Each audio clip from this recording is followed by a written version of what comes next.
Hi, this is Drew Jones of Drew's Guitar Shop in Seattle, Washington, and this is a continuation of a video that I did on this Parker Fly where we sussed out basically where some leads were going that were unfortunately currently going through the flex PCB here. That's this ribbony thing, and so this ribbony thing broke, and that meant that the connection between that component and the other components was broken.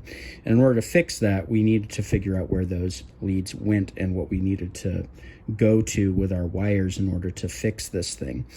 Now, when I did that video, it ran kind of long, and so I didn't want to show necessarily like the repair process in that video. I just wanted to show how to suss out where things went.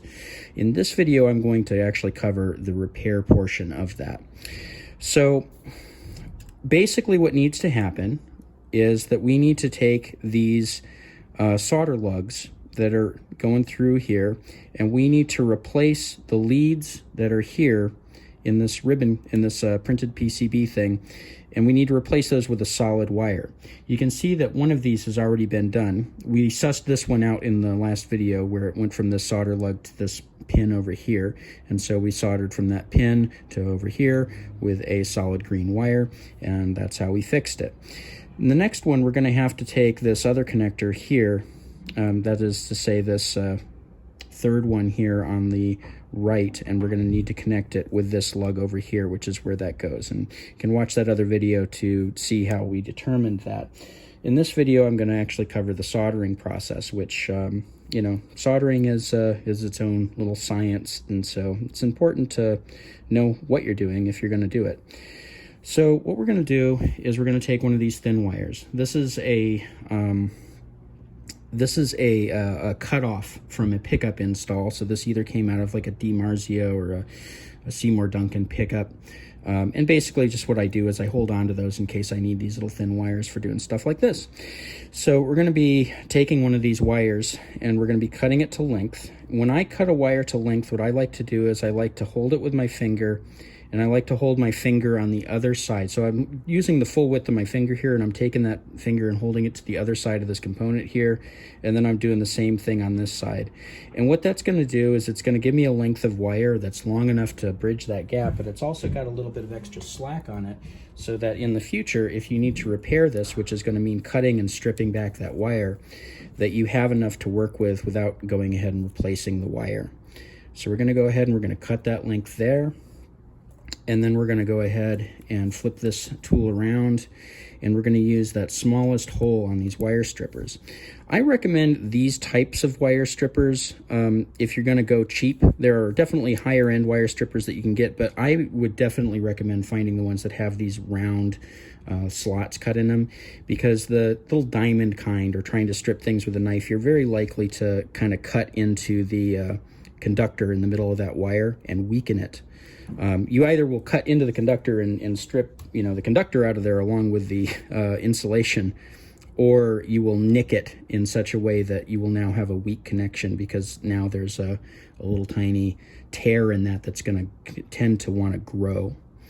And actually, I kind of stripped these a little short just out of force of habit, because this is generally what I'll do for a point-to-point wiring job.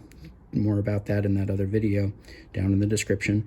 So we're going to actually strip a little bit more off of these, because we want actually some more exposed wire than we would normally want on this, because we're going to be doing something special with it.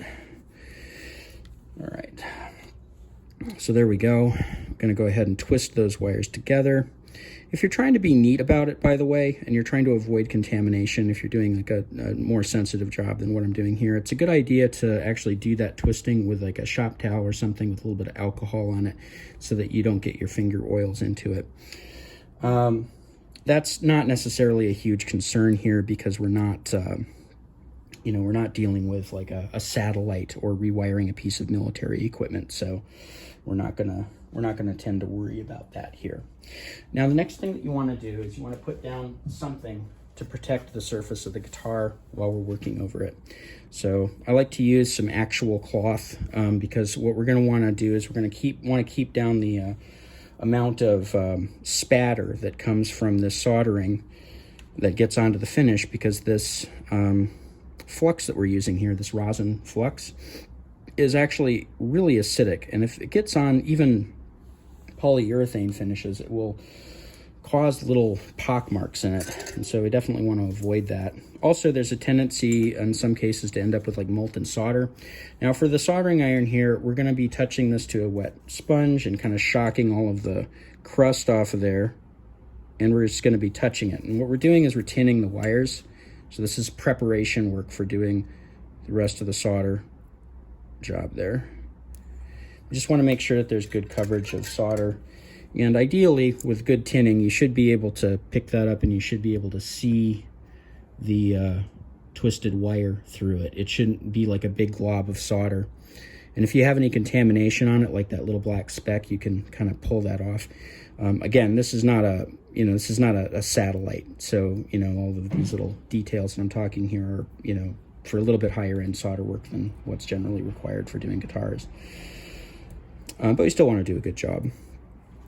Next, we're going to take our round needle nose pliers. You want to use round needle nose pliers because round needle nose pliers will bend the wire without nicking it or cutting it.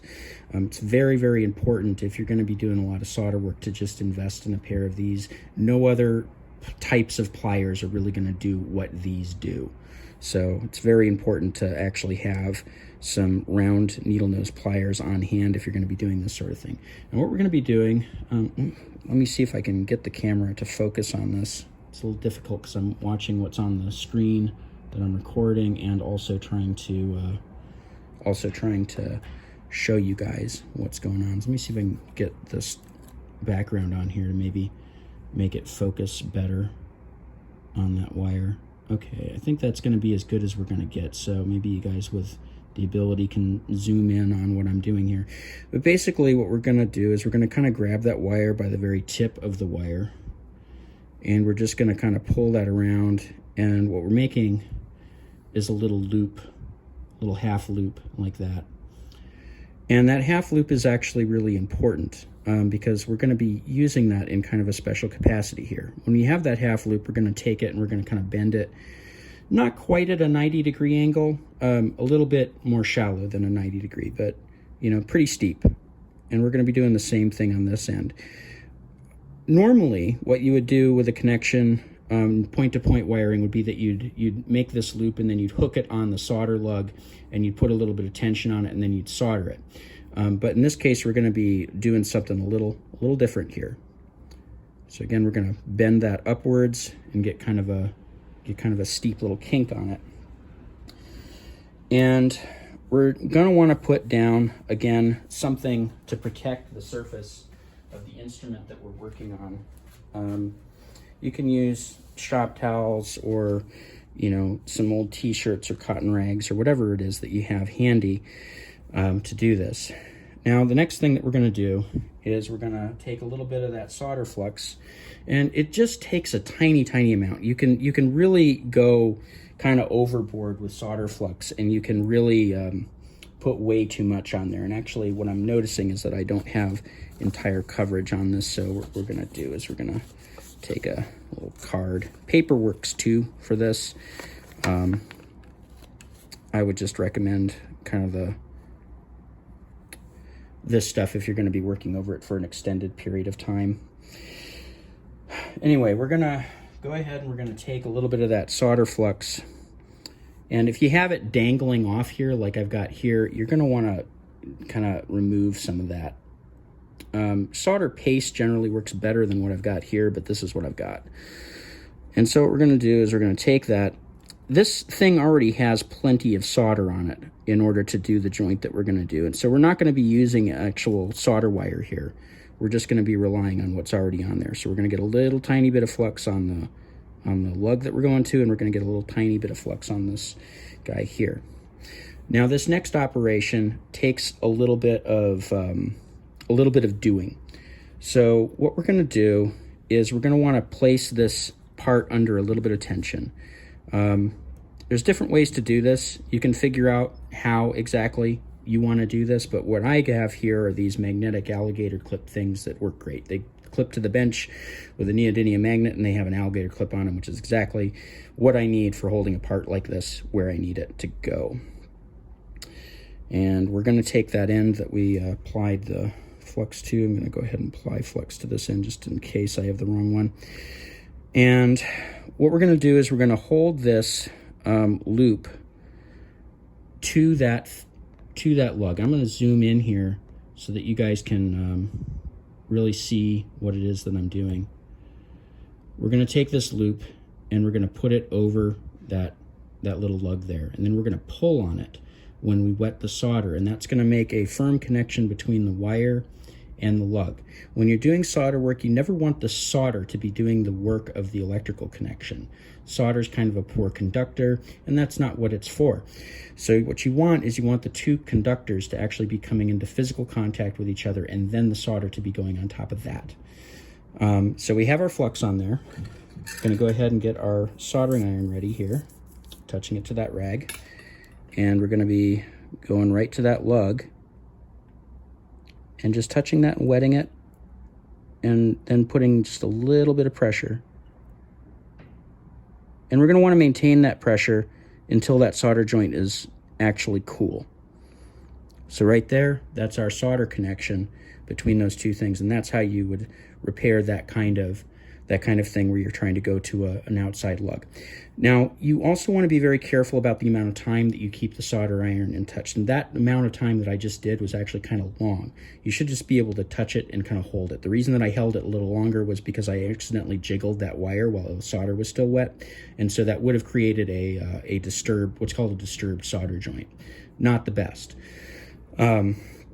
Probably would have been okay in this circumstance for what we're doing, but again, you know, try to do as good a job as you can. And then we're going to want to come over here and we're going to want to take that other loop and we're going to want to go to this one here, because that's where that goes. If you follow this trace with your eyes, you can see that comes over and it connects here. Again, more about that in that other video.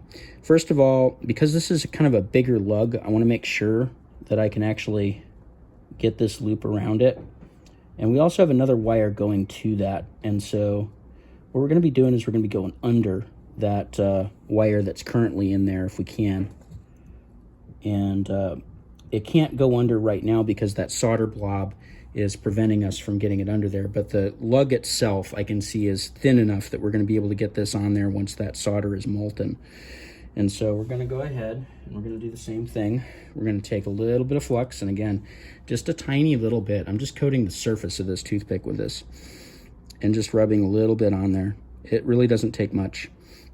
And putting too much solder flux on there can create a huge mess, and it's just not necessary for the job. So we're just going to want to rub a little bit of that on there, make sure that it's got good flow and that it stays unoxidized and all of that good stuff, and that it cleans up all the stuff that's on there. And ideally, I would have bent this the other way so that we could come in from this angle here, but that's not what we have here. And I don't want to rebend this wire because I've already put a lot of strain on the wire by bending it in the one way. And so if we go back the other way, we can cause metal fatigue, and we don't want to do that because that wire could just snap under, you know, and could do exactly what's going on here, and then we have to go in here and do the same repair. So again, we're going to go ahead and just kind of put that in position. And actually, first of all, we're going to secure the part just like we did with the other one. Bear with me here. I'm keeping track of a lot of stuff, video camera and everything else. So having to kind of think about this. All right, so we're not able to get this around the part, so we're going to have to get this around that switch on the other side. We're just going to have to hook it up where we can get that pressure on there. And we're going to have to come in from the top here, and so unfortunately it may be a little hard for you guys to see what I'm doing. But I'll go ahead and I'll hold the soldering iron lefty style, and that might give you guys a little bit of a better view. So I want to make sure that we're avoiding things. Very good to be conscious of where that soldering iron is going relative to other things that it could be burning. And so we're going to go ahead and touch that soldering iron to that part there. Wait until that stuff turns molten. And then we're going to get our piece under there. There we go. Once the solder is molten, we can get that little loop around that lug and solder it, and that's going to do the job. So this right here is doing the job that this ribbon connector was doing. And you might ask about that third lug, but you can see that that third lug is just going into kind of nothing there. It's got a little dot, but there's no trace coming off of it. And so I suspect that that's just kind of for stability. You know, it needed to go somewhere, so they put it there. Next, what we're going to be doing is we're going to be cutting that material. And we're going to be doing that because we don't want two leads going to the same place. Partially because it's not professional, but also partially because that can, in some instances, cause problems. And so we're going to go ahead and take some scissors. We're going to cut that. Scissors should do just a fine job by themselves. Normally, on a broken wire, you'd want to use something like heat shrink tubing. Obviously, it's going to do a better job. But in this case, I don't think heat shrink tubing is going to be our friend here. We could take a wide piece of it and we could go around this, but I'm a little concerned what the heat is going to do to this surface here. It can probably take it, but I don't know that to be the case. So we're going to go ahead and we're going to do a cold thing here, and we're going to be using what's called acetate tape.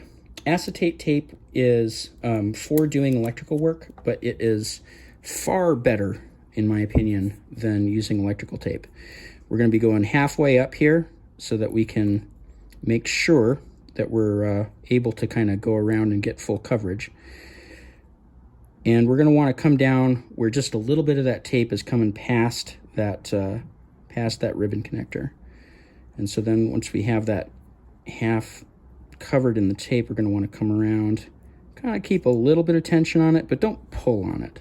You want tape, when you put it on, to be relaxed, because if you put tension on the tape is going to want to pull itself off, after some time. So we got that connected all the way around, and then we're going to pinch that end, and that's going to keep those traces, those little bitty ends of the traces, from coming into contact with anything inside the electronics bay that they shouldn't be coming in contact with, because these are signal carrying, and if they come into contact with that shielding paint in there, they're going to cause a short. So we definitely don't want those just kind of hanging out there. Now for this one here, we're not going to be able to do what we just did with it because of the fact that we don't have material that we can really wrap around. Fortunately, this is in kind of a more stable spot, so I don't think that we necessarily need it to do much more than just kind of stay there. And so what we're going to be doing is we're going to be going under here, making sure that's kind of tamped down on the bottom half of that, and then we're going to be coming over here, and we're going to be going kind of near those solder lugs, but not over the solder lugs. I want to keep this tape away from there. And we're just going to pinch the tape down to the tape because we know that that's going to hold. We don't necessarily know that if we only rely on the adherence to this material that it's going to work, but tape to tape is always going to work. Sticky side tape to sticky side tape, that is to say. And aside from putting these in, that is the repair. That's how you do that. The one thing that I would recommend for you Parker Fly players out there, because this ribbon, because this printed, this Flex PCB is so delicate, one thing I noticed when I was taking these out is that there were no what's called star washers in the middle of this connection between the pot and the guitar. And give me 1 second, because I want to show you what that star washer looks like and kind of what it does. Having to go off screen here to grab one. But this is a star washer, and what you want to do is you want to slip this over. This one here isn't designed for these, and so it doesn't fit. But you can see that this has those gnarly little teeth on it, and those gnarly little teeth bite into the surface that this is going into on the other side. And that will prevent the part from rotating quite as much if it becomes loose, which means that this will be a much less likely thing to happen in the future. And so if you're in here already and having to pull all the electronics out, it's a good idea, if you don't see these, to get some of these and put them in there so that you can maybe prevent these things from, rotating around if they become loose.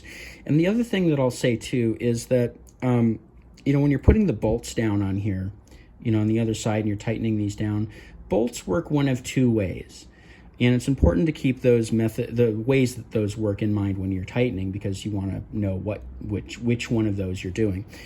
In a situation where you have a bolt going through metal and you have a nut on the other side that you're tightening down, what's going on the inside of that, ideally, is that you're stretching that bolt a little bit. You're actually like stretching the metal in there so that there's tension on that joint. There's a lot of, oomph, like keeping those two pieces of metal together that you just bolted together. The alternative to having the thing stretch in the middle is having the material outside compress. And so because this is wood, we're not likely to get a lot of stretch in that metal when we go down to it. And so what we're going to be doing is we're going to be compressing the wood. Now, there's a lot that you could do as far as overdoing that. But what you want to do is you want to compress it until you want to put that nut on until you feel it stop. And then you want to put just a little bit more on it, just like, I don't know, maybe an eighth of a turn or so. And you're going to see the wood dip a little bit around it. You don't want a whole lot of dip, and if you really reef on it, you can cause the finish to crack, and you can cause some other issues. But what you want to see is just a tiny little bit of a sort of a lensing sort of thing happening around that nut and that washer, so that you can definitely see what's going on. And the other thing too is to definitely use a washer. That nut is riding on this washer so that it's not meeting resistance in that material in the wood. And so if it's on the washer is going to be applying that pressure in, and it's going to do a much better job of doing that than the nut. Washers are important.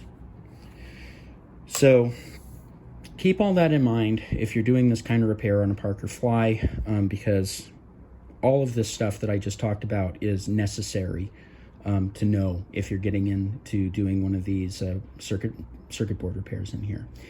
So make sure that you're doing the solder work correctly, that you're knowing where you're going from one point to another point, and do the little loop-de-loo on the end, and make sure that that's coming into contact with the lug. Make sure that you're not using a ton of solder flux. Make sure that you're not disturbing that solder joint, not ending up with a lot of contamination in it. Make sure that you're not nicking the wires when you're putting them in, and make sure that you're not over torquing those wires when you're doing those bends, because that can also cause metal fatigue. And then when you put the parts back in, put them in with something that's going to prevent this problem from developing in the future. So like one of these guys, and then make sure that the nut's on there correctly. So that's pretty much everything that we covered in this video. This has been Drew Jones of Drew's Guitar Shop in Seattle, Washington. If you enjoyed this video, like, subscribe, hit the bell, link around to all your friends, and all of that good stuff. If you liked it enough to drop me a tip, there's information on how to do that in the description of the video. And there's also a link down there to my Reverb page where I sell some things, and also my website where you can find my pricing information for repairs and my contact information if you happen to be in the Seattle area. If you're not in the Seattle area and you want to talk with me about some issue that you're having with an instrument, I can't guarantee that I'll be able to help you without seeing the instrument, but there is also information on doing that kind of consultation work in the description of this video. Anyway, this has been Drew Jones of Drew's Guitar Shop in Seattle, Washington. Thank you for watching.